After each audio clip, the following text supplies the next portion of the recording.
आज का क्लास प्रारंभ होने जा रहा है। मंगलम पाठ जो संस्कृत के बुक जो है प्यूसम भाग 2 जो है क्लास 10वीं के छात्र छात्राओं के लिए। इससे पहले एपिसोड में मैं आपको बताया था, उस पर मंगलम पाठ का जो था, जो डायरेक्शन जो था मैं वो बताया था। आज मैं आपको ले चलता हूँ श्लोक पे। बच्चों, मैं यही कहना चाहूँगा आपसे कि आप अपने कॉपी, किताब और पेन अपने पास रखेंगे और जो मैं लिखा रहा हूँ उसको आप नोट करेंगे। यहाँ पर मैं आपको श्लोक पढ़ने का भी सिखाऊंगा। उसके बाद मैं आपको यहाँ पे संधि विच्छेद करवाऊंगा। जो भाष्ट होगा, जो संधि विच्छेद वाला होगा वर्ड, मैं उसको करवाऊंगा। उसका पूरे के शब्दार्थ लिखवाऊंगा और उसके बाद अन्वय दूंगा। उसके बाद अर्थ बताऊंगा। और मैं इतना ही कहूँगा कि एग्जाम की दृष्टि से ये बहुत ही इम्पोर्टेंट है और ऐसे सारे चैप्टर भी इम्पोर्टेंट है, आप ध्यान से पढ़िए। लिखा गया है कि हिरण्मयीन, देखिए कैसे पढ़ा जाता है। हिरण्मयीन पात्रेण सत्यस्य, यहां पर देखिए या लिखा गया, यहां पर शब्द या, तो या शब्द है ना, या, तो या को पढ़िएगा तो या क्या निकला, आ, या आ, तो य हलंत आ निकला। ठीक है, तो क्या मैं आ को मैं लिख सकता हूं ऐसे, अ जोड़ अ जोड़ अ के मेल से क्या बनता है, आ बनता है। क्या बनता है, अ जोड़ अ के मेल से क्या बनेगा, आ, जो दीर्घ संधि का क्या है, उदाहरण है ये दीर्घ संधि। ठीक है, अब देखो यहाँ पर य हलंत है, य हलंत में अ जोड़ देंगे तो क्या हो जाएगा, य, इधर एक बच गया, अ बच गया कि नहीं बच गया। अब यही अ यहाँ पर देखिए, अ पी ही तम, हुआ कि नहीं हुआ, अपिहितम। तो क्या मैं लिखूंगा यहाँ पर, अपिहितम लिखूंगा। तो अब मैं पढ़ता हूं, हिरण्मयीन पात्रेण सत्यस्य अपिहितम तत्वम। देखिए यहां पर देखिएगा नाना संयुक्त है, नाना संयुक्त। तो यहां पर देखिए ये जो आप देख रहे हैं पुखना है ना, पाबिर्नु यहाँ जो लिखा हुआ है। तो देखिए आपने एक व्यंजन संधि में, व्यंजन संधि अगर आप पढ़े होंगे, व्यंजन संधि में एक सूत्र आता है, यरो अनुनासिके अनुनासिके वा। जैसे पढ़े होंगे जगत जोरनाथ बराबर क्या बनता है, जगन्नाथ, जगन्नाथ। ठीक है, तो यहीं पर देखिए क्या है, या पुष्ण या पुखन पाबिर्नु, तो इसको यहां से क्या पढ़ेंगे, पुष्ण या पुखन, पुखन जोर अपा ब्रिनु, पुखन जोर अपा बिरनु, पुखन जोर अपा बिरनु। तो तत्वम पुखन अपा बिरनु सत्य धर्माय दृष्टये। आ गया होगा समझ में। मैं एक बार और मैं बोलता हूं, हिरण्मयीन पात्रेण सत्यस्य अपिहितम, क्योंकि मैंने यहां पर तोड़ के बताया था अपिहितम, और जो अ से आ बना था। ठीक है, या को तोड़ा मैंने, तो यहां पर देखिए मैंने यहां पर लिखा था या हलंत आ को तोड़ा मैंने अ जो अ में, इसलिए यहां पर एक अ य हलंत को चला गया था, सत्यस्य अपिहितम मुखम, क्या बना, मुखम तत्वम पुखना अपाबिर्नु सत्य धर्माय दृष्टये। हिरण्मयेन पात्रेण सतस्य अपिहितम मुखम तत्वम पुखन अपाबिर्नु सत्य धर्माय दृष्टये। तो यह श्लोक ईशावास्य उपनिषद से लिया गया है। ठीक है, तो यहां पर क्या कहा, हिरण्मयेन पात्रेण सतस्य अपिहितम मुखम तत्वम पुखन अपाबिर्नु सत्य धर्माय दृष्टये। बात समझ गया। तो मैंने यहाँ पर बता देता हूँ, संधि विच्छेद मैं कर देता हूँ। जो सब में आपको क्या है, मैंने पहले समझा दिया, अब मैं आपको संधि विच्छेद करके बता रहा हूँ। ठीक है,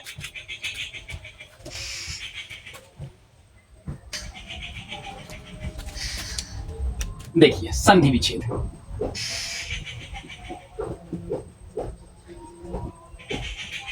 यहां पर दिया है सत्यस्या पिहितम, है ना। तो इसका संधि विच्छेद क्या होगा, सत्य, सत्यस्य, देखिए या हलंत आ, मैं यहां पूरा तोड़ देता हूं, आ पी ही तम। ठीक है, अब देखो आ को तोड़ेंगे, अ जोड़ अ के मेल से बनता है आ, अपिहितम, ये दीर्घ संधि का उदाहरण बन गया, दीर्घ संधि। सत्य स य हलंत, अब देखिए य हलंत में अ जोड़ देंगे तो य, स त हलंत य आधा स है, क्या हो गया? सत्यस्य जोर क्या हो गया? अपिहितम हो गया। तो सत्यस्य अपिहितम क्या होगा? सत्यस्यापिहितम का संधि विच्छेद क्या हो जाएगा? सत्यस्य जोर अपिहितम। ठीक है। अब एक और है, यहां देखिए, पोखना पोखना पाब्रनो। तो मैं इसको क्या लिखूंगा? पोखना जोर अपाब्रिनु अपाब्रिनु। ठीक है। मात्र यहां पर दो ही क्या है?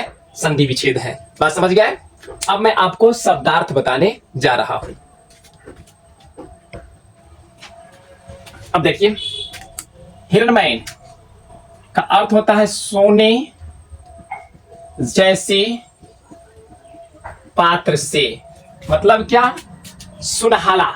हिरण का शरीर कैसा होता है? सुनहला है। ठीक है। इसलिए यहां पर बताया गया सोने जैसे, या आप सोने जैसी, डायरेक्ट सोने जैसी।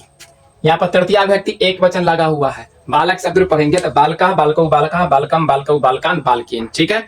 इसलिए यहाँ पर क्या है? हिरणमयीन, तृतीया व्यक्ति है, एक वचन। तो सोने जैसी या सोने जैसा। पात्रेन माने क्या होता है? पात्र माने होता है बर्तन, आवरण। क्या होता है? पात्र माने क्या होता है? बर्तन। तो मैं यहाँ पर क्या लिखूं? पात्र से, क्योंकि यहाँ पर कौन कारक लागल है? करण कारक है, और करण कारक में तृतीय व्यक्ति होती है, उसका चिन्ह होता है से के द्वारा। ठीक है। सत्यस्य, इसमें खष्टी व्यक्ति लगा हुआ है, और खष्टी व्यक्ति का चिन्ह का के की होता है, तो इसलिए हम क्या लिखेंगे? सत्य। सत्य का के की, जो आपका शब्द में सेट हो जाए चिन्ह, वो लिख दीजिएगा। ठीक है। अपिहितम, अपिहितम का अर्थ होता है ढका हुआ, ढका हुआ। ठीक है। मुखम माने क्या होता है? मुख, मुख। पुष्ण माने होता है, संबोधन किया गया है रवि, भगवान सूर्य देवता को। रवि, भास्कर, दिवाकर, भानु, मतलब इटीसी, मतलब संबोधन है। ठीक है। भगवान सूर्य देवता से भगवान सूर्य देवता को बताया गया कि हे पुख्न, हे सूर्य, हे रवि। समझे? तो संबोधन है। तो रवि मतलब हे रवि का करके अपादुर्नु माने हटा दे, हटा दे। सत्य धर्माय, सत्य धर्म के लिए। देखिए यहां पर चतुर्थी व्यक्ति लागल है। दृष्टये माने प्राप्ति, उपलब्धि करना, प्राप्ति के लिए। ठीक है। ये आपका शब्दार्थ मैंने बता दिया कि हिरणमय माने सोने जैसी या सोने जैसा, पात्र माने पात्र से, सत्य माने सत्य का की, क्योंकि संबंध कारक है। अपिहितम माने ढका हुआ।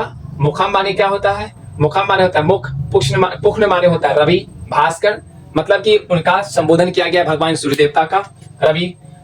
अपावृणु माने हटा दे। सत्य धर्माय माने सत्य धर्म के लिए। दृष्टय माने प्राप्ति के लिए। ठीक है।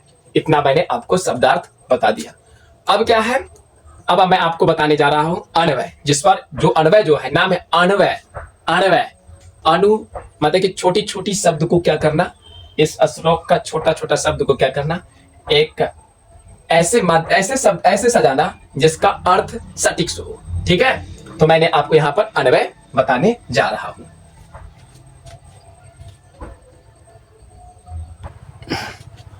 अब देखिए, मैंने आपके यहां पर अन्वय लिखा हूं। अन्वय कि हे पुष्ण या हे पुख्न, सत्यस्य मुखम हिरणमयेन पात्रेण अपिहितम। सारा चीज श्लोके से लिया गया है। ठीक है। श्लोके में से चुन चुन करके क्या किया गया है? सजाया गया है। और इस जब मैं आपको शब्दार्थ लिखा दिया हूं, और इस पर जब आप बैठाइएगा ना, तो आपका अर्थ निकल जाएगा। अपिहितम अस्ति तत् सत्य धर्माय दृष्टये अपाविर्नु। अब देखिए अर्थ, अर्थ में देखिए, आराम से आप लिख सकते हैं। हे पुष्ण या हे पुख्न, यहां पर किनको संबोधन किया गया है? भगवान रवि, भगवान सूर्य देवता को। ठीक है। हे पुख्न, सत्य का मुख। देखिए, सोने जैसी पात्र से